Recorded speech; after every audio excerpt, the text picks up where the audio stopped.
Las oficinas de los agentes de cambio siempre mantenían repletas de gente.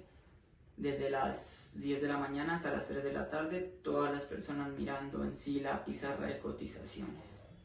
En todas las burbujas siempre se evidencia una actitud muy similar, ya que las personas están como hipnotizadas o embobadas y es como si no le hubieran sentido el trabajar. En esta gráfica se puede observar cómo el precio de las acciones desde 1922 hasta 1929 siempre estaba en secuencia de aumento, hasta tal punto de que ya las personas ya no podrían obtenerlas o pagarlas. Desplome. Este dice que sucedió un jueves negro que fue el 24 de octubre, lunes negro 28 de octubre y martes negro 29 de octubre de 1929. El jueves negro comenzaron a vender 13 millones de acciones a un precio cada vez más bajo sin encontrar compradores. Sin embargo, los banqueros de Wall Street comenzaron a invertir y a comprar acciones de US Steel y Chip Blue. Esto John Gilbreth lo llamó sostenimiento organizado y los banqueros lograron detener el derrumbe. Sin embargo, las bolsas comenzaron a bajar y siguieron cayendo a un 12% en un día. El lunes 28 de octubre, la bolsa siguió bajando un 13% y los bancos decidieron tirar la toalla.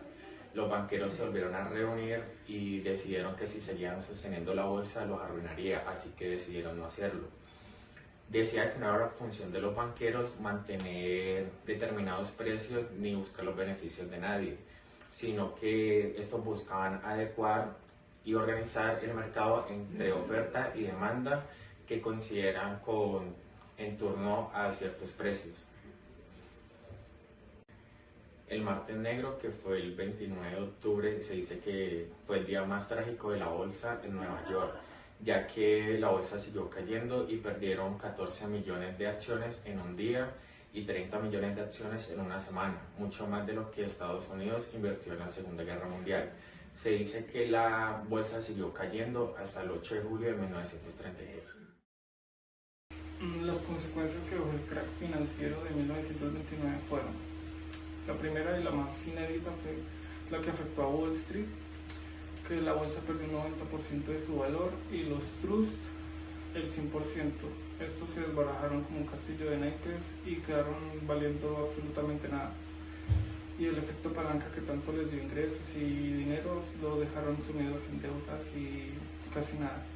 El segundo efecto fue la que afectó a la banca. La banca, al prestarle así, dar dinero a la especulación, al momento se encontraron con que las personas no tenían dinero con cuál pagarles, lo que los desembocó en que quebraran. En 1929 quebraron 40 bancos y cuando esto pasó la gente se asustó con miedo de perder el poco capital que tenían y lo sacaron de los bancos. También esto disminuyó la actividad crediticia que las empresas necesitaban para seguir funcionando. La tercera consecuencia fue suicidios y todo eso por las deudas, pero sí hubo episodios terribles como los grandes empresarios y finanzas de la bolsa, que arruinaron hasta el 1929 cuando ocurrió el crack, de la bolsa, que arruinaron hasta el 1929 cuando ocurrió el crack. Se suicidaron con un disparo, que fueron J.J. Riordan y Ivan Kruger. Y el cuarto efecto el cuarto consecuencia fue que después de todo esto hubo una recesión económica donde el desempleo aumentó el número de personas desempleadas de 12 millones de personas desempleadas, y las exportaciones y importaciones se redujeron en 65% y 62% respectivamente. Con esto ahí comenzó la llamada Gran Depresión, que también con la recesión económica que hubo, trajo una crisis económica que afectó a Estados Unidos y a gran parte del mundo, con que el mercado mundial bajó en un 32% y el PIB bajó en un 35%. Y también una consecuencia que dijo Luis de Sebastián fue que la peor consecuencia que trajo consigo el crack financiero de 1929 y la Gran Depresión fue la llegada, fue el inicio de la Segunda Guerra Mundial. Todo comenzó con un crecimiento económico desde 1955 hasta los años 80. Se presentaron dos rasgos antagónicos, opuestos, opiniones opuestas. Una de ellas eran las exportaciones, las cuales presentaban un alto nivel de competitividad, y la segunda son las importaciones, que representaban un bajo nivel de competitividad. Dichas exportaciones superaron a las importaciones, lo que ocasionó un superávit. Este superávit iba dirigido hacia las empresas y por lo tanto favorecía el sistema financiero. Todo esto apuntaba a que Japón superaría a Estados Unidos como potencia económica. La apreciación del yen, moneda japonesa, provocó que las exportaciones se volvieran más caras y menos competitivas. Al ver esta situación, el gobierno lo que hizo y tomó la decisión de bajar los intereses con el fin de que se pudiera acceder fácilmente a los créditos y así poder compensar lo que las exportaciones estuvieran bajando. Dichos créditos no fueron a parar a multinacionales, empresas que desempeñaban una labor eficiente y productiva, sino a las PYME, pequeñas y medianas empresas que en ese entonces representaban un bajo nivel de competitividad y su capital era inferior. Esta expansión monetaria lo que hizo fue alimentar una burbuja inmobiliaria y bursátil en Japón. Cabe resaltar que tanto los particulares como las empresas se endeudaron con el fin de conseguir tierras, pisos y locales. Entonces quiere decir que este dinero iba direccionado al mercado inmobiliario. La palanca endogámica fue un mecanismo para elevar el precio de los activos. Las grandes corporaciones ya no debían requerir de tanto crédito para sus actividades productivas ordinarias. Como las empresas tenían más valor, los bancos procedían a concederles más crédito para invertir de nuevo en el mercado inmobiliario porque consideraban que sus garantías eran mayores. Los activos revalorizados eran la única garantía de los nuevos préstamos. En 1999, el valor total de las propiedades japonesas equivalían al 20% de la riqueza mundial, aunque Japón era 25 veces más pequeño que Estados Unidos. Las acciones de las corporaciones eran las principales propietarias de los activos inmobiliarios de las empresas que cotizaban en la bolsa de Tokio, que provenía de operaciones financieras y no de su actividad productiva ordinaria. Las fuertes especulaciones de lo que estaba pasando en la economía nipona ya se venían venir. Varias veces el banco japonés ya había dado señales de lo que estaba pasando en la economía, pero las empresas y las personas naturales hicieron caso omiso de esta información, puesto que estaban acostumbradas a que el proteccionalismo gubernamental se hiciera vigente. Lo que no esperaron es que en un lapso de 2 años, tanto el índice Nikkei, que es un índice bursátil, y las cotizaciones de las viviendas bajaran hasta en un 63%. Esto haciendo de que la economía nunca se recuperara por completo.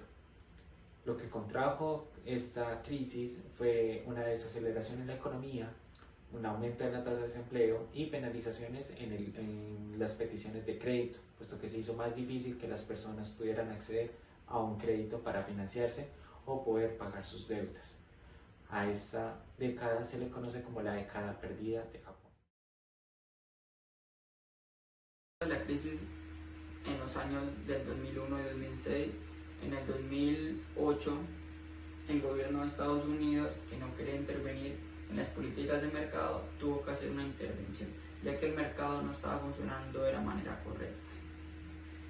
Dado esto, se hicieron unas modificaciones tanto en las tasas de amortización, en las tasas de crédito y en los tipos de interés. Debido a los bajos tipos de interés y las afluencias de fondos internacionales, se tuvieron que buscar más clientes, ampliar las hipotecas.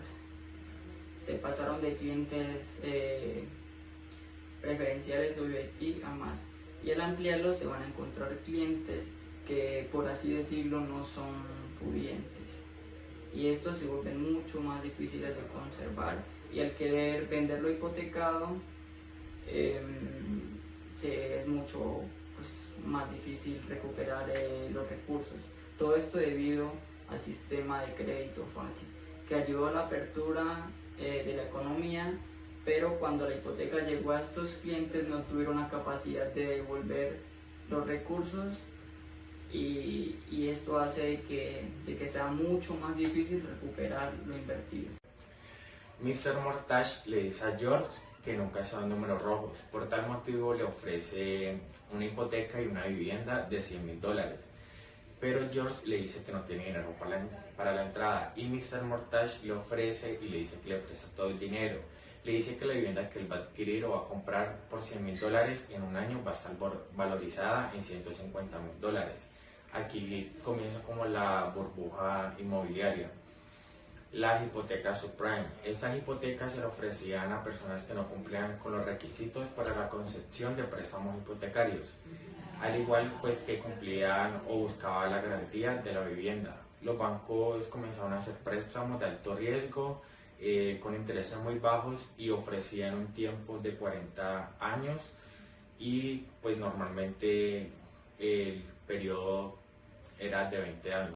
Después la casa de George pasó a estar valorizada en $200,000. El problema es que él gastaba más de sus ingresos. Así Mr. Mortage le ofreció un préstamo de $50,000, que para que cambiara su coche y para otros gastos y para pagar las cuotas de la deuda. En Estados Unidos la deuda pasó de 101% a 142%, y las casas que eran compradas o vendidas no eran de... ¿Cómo exportar hipotecas? Las oficinas centrales del banco donde trabajaba el señor Mortage, el presidente estaba con su junta directiva diciéndole que ellos habían conseguido demasiadas hipotecas, pero él sabía que también ese mercado que le estaba generando muchas ganancias, y él quería, conceder aún más hipotecas, pero el banco no podía soportar dar más hipotecas. Entonces él estaba diciéndole a su junta directiva como una manera para que ellos pudieran liberarse de esas hipotecas para seguir haciendo más hipotecas. Entonces uno de sus consejeros le dijo que estaba haciendo una presentación de unos productos que ya habían lanzado otros bancos, que ya habían lanzado otros bancos con éxito, que le permitía liberarse de esas hipotecas que tenían en ese momento para poder hacer más hipotecas. Entonces lo que los bancos hicieron fue empaquetar las hipotecas, ponerle un lacito y mandarlas a otro país, a otras entidades financieras de otro país, con nombres seductores que parecieran inversiones de fondo. Entonces lo que hicieron fue coger en esas hipotecas, vendérselas a una entidad, traspasarlas a una entidad financiera de inversiones, y esa entidad se las pasaba a un banco europeo, y ahí las vendían, las ofrecían a los clientes. Lehman Brothers compraba fondos subprime, pero estos al emitirse tenían algo en particular, y era que le quitaban 2 o 3 puntos al interés. De acuerdo a los sucesos pasados, nacieron dos interrogantes. El primero era que si nadie se había dado cuenta de lo que estaba pasando, y el segundo era que si las empresas no eran auditadas. Entonces, pues se dice que las operaciones bancarias no tenían un registro como tal. Entonces esto no necesitaba un soporte. Entonces esto se podía hacer por fuera de balance, como quien dice, bajo puerta. Además existían agencias llamadas rating, las cuales consistían en realizar una clasificación, en este caso de las hipotecas, y a las cuales se les dio un valor de AAA. Lo que quiere decir es que se calificaban o clasificaban como máxima garantía y solventes. Cuando el mercado inmobiliario sube, las viviendas se revalorizan. Las personas pensaron que por esta razón obtuvieron un aumento en su riqueza, pero no tuvieron en cuenta que para acceder a ese aumento de la riqueza tenían que vender las viviendas. De lo contrario, se llama un aumento de la sensación de la riqueza. En el 2005, muchas familias gastaban más de lo que ganaban. Esta plata se les iba en el consumo y pagando intereses. Se llegó a la conclusión de que se puede vivir así por un tiempo, más no indefinidamente. El estallido de la burbuja fue una detonación inmobiliaria que aumentó progresivamente el excedente de viviendas vacías y sin vender.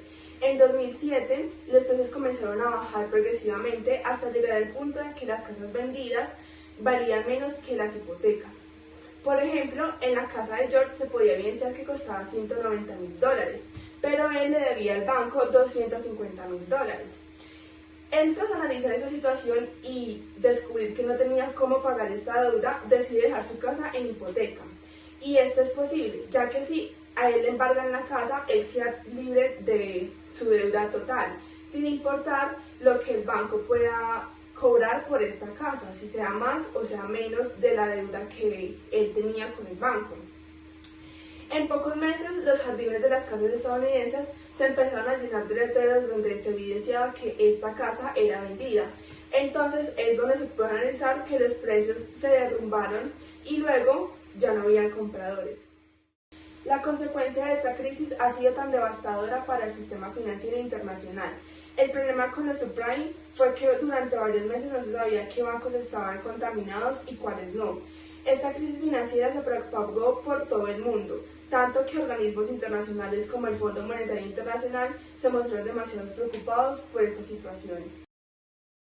Una de las lecciones que nos deja esta burbuja es que muchas veces se trata de mitigar el daño de estas, refinanciándola y haciéndola más grande y más grande y más grande, con el fin de que su impacto en la economía no vaya a ser más grande, pero se logra un efecto contrario, y es que mientras más se refinancie una burbuja, mayor será su agravante en la economía. Y lo segundo que podemos ver es que durante los periodos de mayor abundancia o de que nos muestran alguna herramienta de inversión en donde los rendimientos sean bastante altos, lo que nosotros hacemos es omitir o ignorar todo lo relacionado a esta inversión y no nos vamos al punto de cómo es que se está haciendo esta inversión, qué activos son los que estoy invirtiendo, en qué estoy invirtiendo, etc. Y pues vivimos en la ignorancia de todos estos. La conclusión fue que el mecanismo de las inversiones apalancadas es un mecanismo que genera burbujas económicas, porque la gente, ¿qué es el mecanismo de la palanca, de inversión de palanca? La gente, ellos le ofrecían inversión a la gente, pero le decían que no se preocupara, que ellos le prestaban el dinero para que ellos no tuvieran que sacar tanto de su capital. Entonces ellos no sentían tanto así y invertían invertían dinero que ellos no tenían en ese momento. Y esto conllevó a que la gente invirtiera, pero después no tenían con qué pagar. También ellos les decían en el momento que la bolsa solo subía, que podía bajar más de cierto nivel, pero que no se desplomaba. Y también eso fue lo que pasó. En conclusión, los bancos no pueden hacer el préstamo al 100%, ya que no motiva a sus deudores a pagar, y ya que no les importa cancelar la deuda, ya que no tienen pues nada que perder. Mi conclusión es que cuando una burbuja está formada y se desea su desaceleración, esto ya es demasiado tarde. La única forma de desinflarla es evitando de que se forme. Las conclusiones que podemos sacar sobre el material analizado es que en estas dos bolsas que nosotros vimos, que fue la crisis del sol naciente en Japón y la Gran Depresión que hubo desde el 2006 al 2008 en Estados Unidos, fue que las dos tenían algo en común, y era que se tenía una especulación sobre las hipotecas.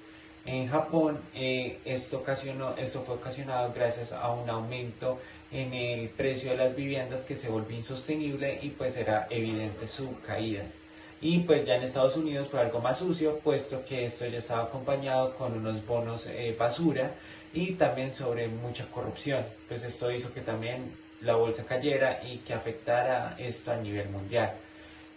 Como conclusión final podemos ver de que siempre tenemos que estar pendientes de dónde vamos a invertir nuestro dinero. Tenemos que ser eficientes con nuestros recursos y pues mirar de que cuando va a estallar una burbuja no lo va a hacer en pedacitos, sino que lo va a hacer de una manera atómica y pues que se va a llevar todo a su paso. Muchas gracias. Para concluir el tema de las crisis expuestas anteriormente, pude evidenciar que inician con un crecimiento económico continuo, aprovechando esta situación para implementar herramientas para aumentar ese mismo crecimiento. También utilizaron engaños. Esto se evidencia en la crisis hipotecaria subprime presentada en los Estados Unidos.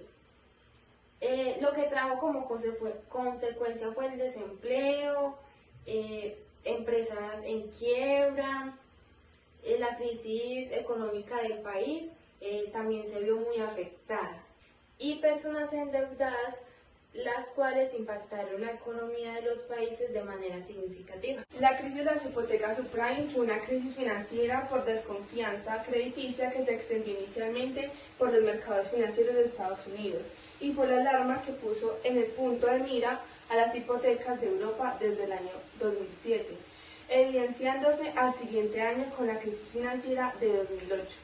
Generalmente se considera el detonante de la Gran Recesión en el plano internacional, incluyendo la burbuja inmobiliaria en España.